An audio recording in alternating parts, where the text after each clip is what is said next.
সালাতে দোয়া কবুল হয়। সালাতে দোয়া কবুলের 3 জায়গা। একটা হচ্ছে তাকবীরে তাহরিমার পরে আমরা সানা পড়ি না, আমরা তো একটা পড়ি। আল্লাহর হাবিব সুন্নাহ এবং নফল নামাজে আরো পড়তেন সানা, ওই দোয়া কবুল হয়। 2 নম্বর জায়গা সালাতে সেজদায় পড়ে দোয়া করলে কবুল হয়।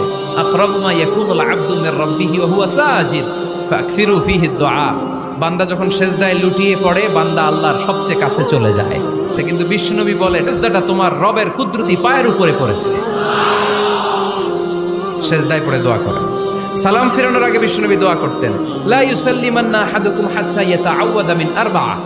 আল্লাহর হাবিব বললেন 4 জিনিস থেকে পানাহ না আছে আমার কোন উম্মত যেন সালাম না ফিরায়। তারা যেন পড়ে আল্লাহুম্মা ইন্নী আউযু বিকা মিন আযাবিল কবর, আউযু বিকা মিন আযাবি জাহান্নাম, আউযু বিকা মিন ফিতনাতিল মাহইয়া ওয়াল মামাত, আউযু বিকা মিন ফিতনাতিল মাসিহিদ দাজ্জাল।